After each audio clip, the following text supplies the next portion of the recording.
नमस्कार। हामी चाहिँ आज यो विशेष गरेर किराँतीहरूको महान पर्व उँभौली साकेलाको अवसरमा अमेरिकाको कोभिन्टनको कम्युनिटी पार्कमा छौँ र आज मसँग यहाँ लोप हुँदै गएको एउटा बाजा बिनायो बजाउने महानुभावसँग मेरो भेट भएको छ। उहाँको सुरुमा थोरै परिचय लिउँ अनि त्यस पछाडि यो बिनायो पनि कसरी बज्दो रहेछ त हेरौँ है त। हजुरको शुभ नाम? मेरो पूर्णबहादुर हाङखिम राई हो। म मेरील्यान्डबाट हो। मेरील्यान्डबाट? हजुर। अनि यो बिनायो तपाईँ कहिलेदेखि बजाउनुहुन्छ? यो सानैबाट अलिअलि बजाउँदै आएको, तर यहाँ आएर चाहिँ धेरै समय यो छोडियो थियो अनि यो अहिले भेटाएको चाहिँ 1 वर्ष जस्तो भयो। 1 वर्ष। सुनौँ न त कस्तो सुनिन्छ है। पूर्णबहादुर राई हुनुहुन्छ, अब यो बिनायो बजाउँदै हुनुहुन्छ, एकचोटि सुनौँ है त।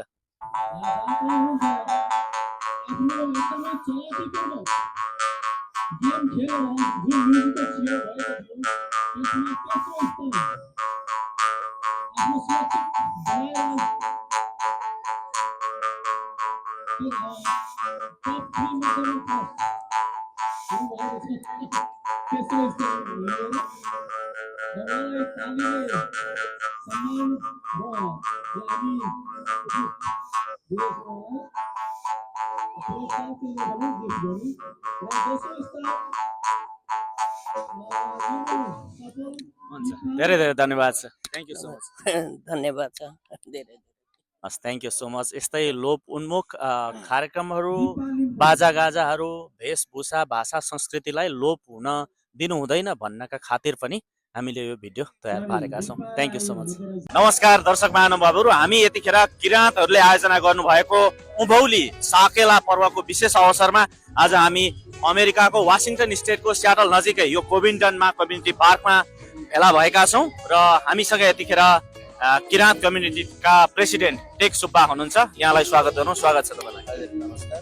यो साकेला, विशेष गरेर साकेलाको महत्त्वको बारेमा दर्शकहरूलाई थोरै बताइदिनुहोस्। साकेला भनेको साकेला खासै हामी राई र लिम्बू दुई खालको हुन्छौँ।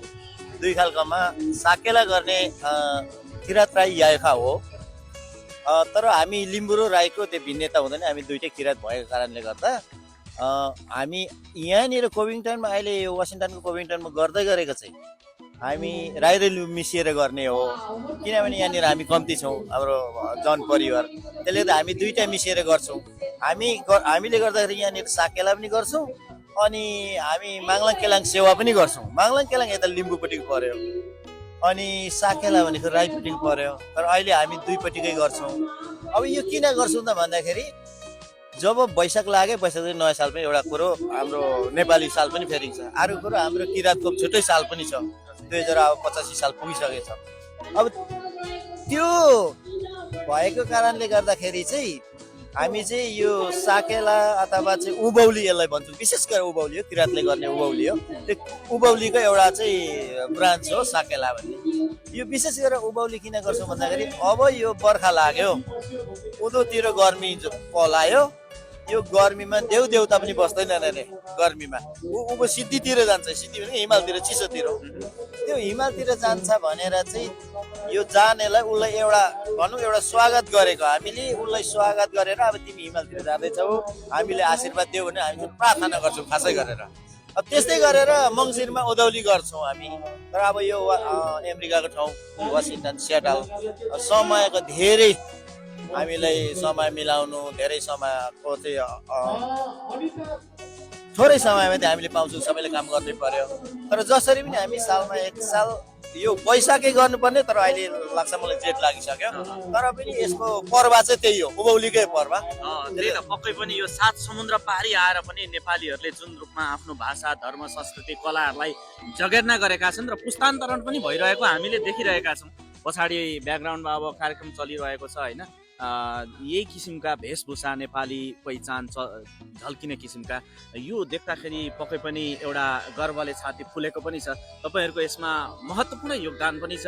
तपाईँलाई कस्तो लाग्छ यो भावी पिँढी देख्दा? हामीले गरेकै नै हाम्रो भावी पिँढीको लागि हो, किनभने हामी त आज भने भोलि भने बिदाई हुन्छौँ यो संसारदेखि। अब हामीले जति जान्दछौँ त्यति हाम्रो नयाँ पुस्तालाई दिने हो, हामीले नजानेको पनि खोजेर पनि दिइराख्ने हो।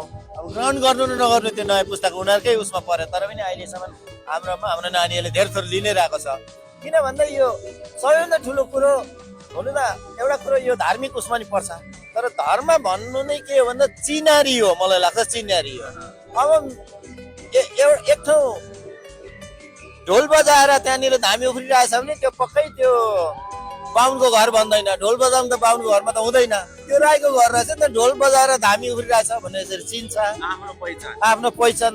लिम्बूको पनि त्यस्तै गरेर तोङसिङ भन्छ, सेवा लाउने भन्छ, यसरी गरिरहेकोमा त्यो लिम्बू भनेर चिनिन्छ। चिनिनु नै के हो भन्दाखेरि धर्म भन्नु नै मान्छे चिन्नु। मान्छेले भन्छ धर्म भनेको पाप र पुण्य छुटाउने, त्यो आफ्नो ठाउँमा होला। तर मैले भन्ने कुरो चाहिँ धर्म भनेको के भने आफू चिनिनु। म को हो भने त मेरो धर्मले पहिले चिनाउने हो नि त। मेरो धर्म छैन त म त जसुकै हो नि त। मान्छे त सबै मान्छे हो नि त, जो पनि मान्छे एउटै हो। तर मान्छेको पनि पशु पन्छीको पनि आफ्नो आफ्नो क्याटेगोरी हुन्छ नि, मान्छेको क्याटेगोरी चिनाउने धर्म हो। साकेला आज विशेष गरेर अन्तिम चरणमा छौँ, ब्याकग्राउन्डमा यो अन्तिम साकेला नृत्य भइरहेको छ। आजको कार्यक्रमलाई कसरी सम्झिनुहुन्छ? हजुर, आजको कार्यक्रम मलाई एकदमै खुसी लागिरहेछ र यो कार्यक्रमलाई हामी किराँत कम्युनिटी अफ वासिङटनले मात्रै होइन, अरू बाहिरको हाम्रो कम्युनिटीहरू धेरै कम्युनिटीहरू छ, हाम्रो एजेन्सीहरू धेरै छन् यहाँनिर। अहिले अरू एजेन्सीले पनि सहयोग गरेकै छन्, तरै पनि हाम्रो अझै पनि विशेष गरेर यहाँनिर वासिङटनमा स्थापित र रेजिस्ट्रेड एजेन्सीहरू र उहाँहरू सबैले सहयोग गरेकोले गर्दा त्यहाँदेखि पनि नभएर अन्तर स्टेट जो चाहिँ ओरिगनदेखि पनि आएकोले गर्दा ओरिगनको किराँत समाज सोसाइटी म्यारिल्यान्डको पनि देखिरहेको र त्यहाँदेखि मेरील्यान्डको पनि, हजुर मेरील्यान्डको अहिले नै यहाँनिर उहाँहरूले चाहिँ अझै पनि मेरील्यान्डको चाहिँ विशेष गरेर उहाँहरूले चाहिँ हाम्रो किराँतको कल्चर सम्बन्धी चाहिँ कसरी गर्ने के गर्ने भनेर उहाँहरूले चाहिँ सहयोग गरेर सिकाउँदै पनि हुनुहुन्छ। र उहाँहरू पनि सबैजना आइदिनु भएको छ, आजको कार्यक्रममा आइदिनु भयो। त्यस्तै गरेर अरू हाम्रो छार छिमेक सबै यहाँनिर के किराँत के नकिराँत भन्ने कुरा भएन। सम्पूर्ण जो नेपाली बोल्छन्, कोही त नेपाली नबोल्ने पनि छन् है। यहाँको अमेरिकामै जन्मेका जो चाहिँ नेपाली भाषी भनौँ उहाँहरू पनि आइदिनु भएको थियो। सम्पूर्णको सहयोगले गर्दा आजको हाम्रो कार्यक्रम एकदमै सफल भएको छ। म एकदम खुसी छु। म एज हाम्रो सानो एउटा किराँत कम्युनिटी अफ वासिङटनको चाहिँ मलाई प्रेसिडेन्ट साथीहरूले राखेको छ र एकदमै मैले हेर्दाखेरि हाम्रै साथीहरूले पनि भोलिन्टियर खटिरहनु भएको छ। अरूले पनि यो किराँतको कार्यक्रम हो नभनिकन सबैले भोलिन्टियर खटिदिनु भएको छ। उहाँहरूले यसलाई के भन्नु, तन मन धन भन्नु होइन, कसैले पैसाकै सहयोग गर्नुभएको छ, कसैले आएर हातले सहयोग गर्नुभएको छ, कसैले यहाँनिर चाहिँ बोलेर पनि सहयोग गरिदिनु भएको छ। र यी सबै सहयोगीहरूलाई म के भन्छु भन्दा मनैदेखि धन्यवाद। हामी सानो भए तापनि किराँत कम्युनिटी हामी सालमा यो गर्ने जमर्को चाहिँ हामी गरिरहन्छौँ, हामी गर्छौँ। यसरी नै हामीले सहयोग पाइयो भने आउने सालमा पनि अझै हाम्रो हौसला बढ्ला। यसपालिको हाम्रो कार्यक्रम सधैँभन्दा अझै उत्कृष्टै भयो। यसले गर्दा मलाई मनमा नै लागेको छ अर्को नसाल झनै राम्रो हुन्छ। कति वर्ष भयो तपाईँले? यो हामीले सुरु गरेको त यसलाई 2000 इसाबीसम्म 2014देखि सुरु गरे हौँ। तर पहिला चाहिँ हाम्रो यस्तो थिएन, किनभने पहिला त हामीले बुझाउनु पनि पर्यो होइन, हाम्रै समाजले बुझाउनु पर्यो, अरू समाजलाई हामीले बुझाउनु पर्ने हो। हामीले त्यो बिस्तारै हामीले बुझाउँदै ल्यायौँ। पहिला सुरु नै भन्नुहुन्छ भने अलिकति यसको कथा भिन्नै छ। पहिला त हामीले कहीँदेखि सहयोग पाउँथ्यौँ न, र 2-4 जना मिलेर हामी गोजीदेखि पैसा निकालेर पिकनिक खानु जाउँ है भन्थ्यौँ, पार्कमा पिकनिक खानु जाउँ भन्थ्यौँ। अनि दुईचोटि जस्तो हामी पिकनिक मात्रै भनेर खायौँ है, गयौँ रमाइलो गऱ्यौँ। अर्को चोटि 3चोटिदेखि हामीले यो चाहिँ हाम्रो किराँती पिकनिकै भन्नु थाल्यौँ फेरि। र गर्दै गर्दै ल्याएर अहिले त सबै साथीहरूले नि बुझिदियो यो किराँत भनेको एउटा यिनीहरू भूमिपुत्रहरू हो। यिनीहरूले सालमा आफ्नो भूमि पूजा गर्छ। त्यो भूमि पूजा गर्नुको लागि उनीहरूको पनि एउटा समाज रहेछ भनेर सबैले बुझिदियो। हाम्रै समाजले पनि यसले त यसरी हाम्रो अलिकति धर्म कर्मलाई रक्षा गर्ने रहेछ। त्यति मात्रै नभएर अरू समाजसँग घुलमिल हुनु नि त पाइने रहेछ नि त, मान्छे पनि चिनिने रहेछ नि त। त्यहाँनिर त आइदिँदो रहेछ अरू समाजको मान्छे पनि भनेर अहिले त धेरै सजिलो भएको छ। र गर्दै गर्दै लिएर अहिले आएर चाहिँ अब 2026 आज मे 30 आज मे 30 तारिकको दिन भइरहेको छ। एकदमै आजको साथीहरूले सघाएको दिँदाखेरि म अलिक अझै हौसिरहेको छु होइन। अर्को साल त अझै मजाले हुने रहेछ भनेर। यो विशेष गरेर हामी यो वैदेशिक भूमिमा विदेशको भूमिमा 7 समुद्रभन्दा पारी नेपाली भाषा, नेपाली कला, नेपाली वेशभूषाहरूलाई संरक्षण गर्न र साकेला उँधौली उभौली जस्ता कार्यक्रमहरू गर्न चाहिँ कतिको चुनौतीपूर्ण हुँदो रहेछ? चुनौती त यसमा छ, किनभने हाम्रो नयाँ नानीहरूले हो र हाम्रो पनि यस्तो संस्कृति हुन्छ र भनेर उहाँहरूले, किनभने यहाँको त वातावरणै अर्को छ। अझै यहाँ जन्मिने बित्तिकै उनीहरूले त पहिला सुनेकै नै अङ्ग्रेजी शब्द सुनेको हुन्छ।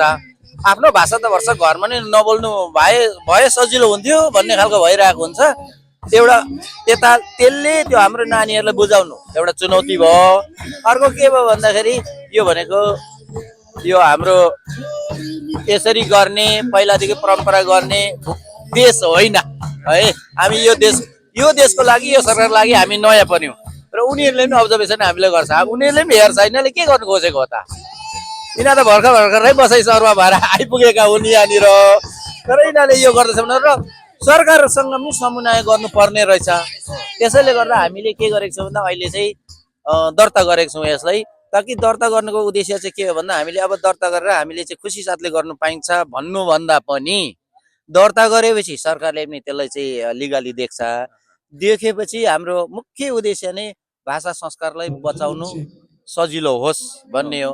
अनि अर्को कुरो पनि के पनि गर्छ भने किराँत कम्युनिटीले यो किराँतीलाई मात्रै सहयोग गर्ने हेर्ने भन्ने चाहिँ छैन फेरि है। सक्दो चाहिँ जुन पनि जसले पनि मैले चाहिँ मेरो धर्म कर्म मैले चाहिँ खोज्दैछु तर मैले सकेको छैन भन्यो भने अब किराँती त भइगयो, हामी त्यतिकै हाम्रोमा आउन भनिहाल्छौँ होइन। तर किराँतीदेखि फाल्टोले पनि मेरो चाहिँ धर्म कर्म म गर्नु चाहिँ मलाई मन छ तर मैले जानेको छैन, भएको पनि मेरो जान्ने पनि टाढो छ भन्यो भने चाहिँ हामी उहाँहरूलाई सहयोग गर्छौँ। हामी गोजीदेखि सहयोग उठाएर हुन्छ कि कै गरेर हुन्छ कि उसलाई के चाहिएको, तपाईँलाई के चाहिएको त? तपाईँलाई पुरै चाहिएको हो कि लामा चाहिएको हो कि धामी चाहिएको कि भनेर उहाँहरूले चाहिएको चाहिँ यो हो। तर मेरो भएको चाहिँ टाढो छ, ल्याउँदाखेरि अब यहाँ त जाँचमै हुन्छ कुरा होइन, खर्चालु हुन्छ भन्यो भने हामी त्यो पनि सहयोग गर्छौँ। भनेपछि समग्रमा लोपोन्मुख हुन लागेका हाम्रा भाषा, हाम्रा संस्कृति, हाम्रो पहिचानलाई संरक्षण गरिराख्न यसले महत्त्वपूर्ण यो भूमिका चाहिँ हाम्रो उद्देश्य नै त्यही हो। आफ्नो मात्रै भाषा र संस्कृति त्यो किराँतीको मात्रै बचाउँ भन्ने होइन, जसलाई सहयोग पर्छ एउटा गठन बनाऊ ताकि त्यसलाई सहयोग गर्न सकौँ, उसको पनि बचोस्, उसको बच्यो भने त आफ्नो पनि बच्यो नि त। त्यो हो यसको उद्देश्य चाहिँ। एकदमै राम्रो उद्देश्य। तपाईँले अघि सुरुमा भन्नुभयो, सुरुमा हामीले चाहिँ 2-4 जना किराँतहरू भेला भएर पिकनिकबाट सुरु गर्यौँ अनि अर्को वर्ष पनि फेरि पिकनिक हुँदै हुँदै अहिले योसम्मको बृहत कार्यक्रम गरिराखेका छ। अब तपाईँको महत्त्वाकांक्षा के छ? अर्को वर्षमा यो कार्यक्रमलाई अझै परिष्कृत र परिमार्जित गर्दै अझै यो उचाइसम्म चाहिँ पुग्न पाए हुन्थ्यो भन्ने एउटा कल्पना, कस्तो कल्पना गर्नु भएको छ साकेलाको? यो त एकदमै राम्रो प्रश्न गर्नुभयो। हाम्रो उद्देश्य यसलाई हराएर जाओस् होइन, अझै बढाएर जाओस्। प्रेसिडेन्ट टेक सुब्बाका महत्त्वपूर्ण विचारहरू सँगसँगै अब भने हामी कार्यक्रमको अन्त्यतिर आएका छौँ। अब हामी अन्त्यमा तपाईँलाई साकेलाको नृत्य अर्थात् साकेला नाच देखाउनेछौँ। सल्लाह सुझाव र प्रतिक्रिया दिनुहोला।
सिलगढी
सानो